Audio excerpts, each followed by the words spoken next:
This is Paul Macyauski, who is currently on the list for a new heart. Today we'll be telling you his story and educating you about heart transplants and the LVAD device. And then the symptoms, the pain in the shoulder, arm, the dizziness, the sweating, and my wife said I wanted to call 911. I said that'd be a good idea. So how did we get here? Paul suffered a heart attack in April 2010 at the age of 48 and underwent a triple bypass. He received an implantable cardioverter defibrillator later that year, but his health continued to decline. I didn't realize that it wasn't going to last, and as we are today, it didn't last. And about four years later, I was back in the hospital.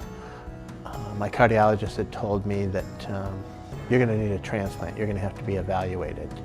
Now, doctors say a heart transplant is critical for his survival. Paul received a left ventricular assist device, LVAD for short, in November 2015 to keep his heart pumping until a new heart is found. Wearing an LVAD keeps you alive, but it's no way to live. Paul walks around with a 6-pound mechanical pump on his hip, and he carries a backpack with spare batteries and a controller no matter where he goes. This pump keeps me alive. It pumps 5 liters of blood a minute through my body, but there's a lot of side effects. Just like any other device, they can build up with platelets or blood and cause clots if they come loose. Each day, the dressing for the driveline needs to be changed. And each day, Paul wonders, will I get a call today? Is this the day? Paul needs to stay healthy to qualify for a transplant, and that means prescription drugs. I take a number of different medications now. The doctors at the University of Michigan are changing them periodically. I'm constantly researching now, and the side effects that you see listed for most of these drugs would scare you to death.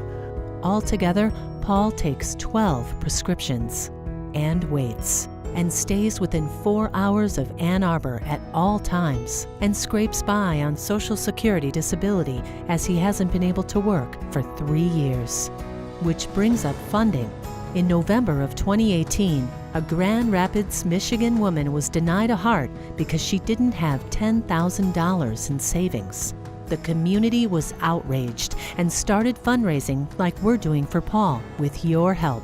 Unfortunately, Paul's hope for a new life comes at a very high price. The average heart transplant costs more than $1 million, and that's only the beginning. Even with health insurance, which will cover the cost of the transplant, he faces significant expenses related to the surgery. For the rest of his life, he will need follow-up care and daily anti-rejection medications. Post-transplant medications are very expensive, and they're as critical to his survival as the transplant itself. Fortunately, the National Foundation for Transplants is working with supporters to help relieve the growing burden of expenses for Paul. Your gift will enable the foundation to provide Paul with the financial support he desperately needs. Visit transplants.org to make a secure online donation. Click Find an NFT Patient to search for Paul Macyauski. Somebody once told me that everyday people live life. People like myself, we adapt and we survive.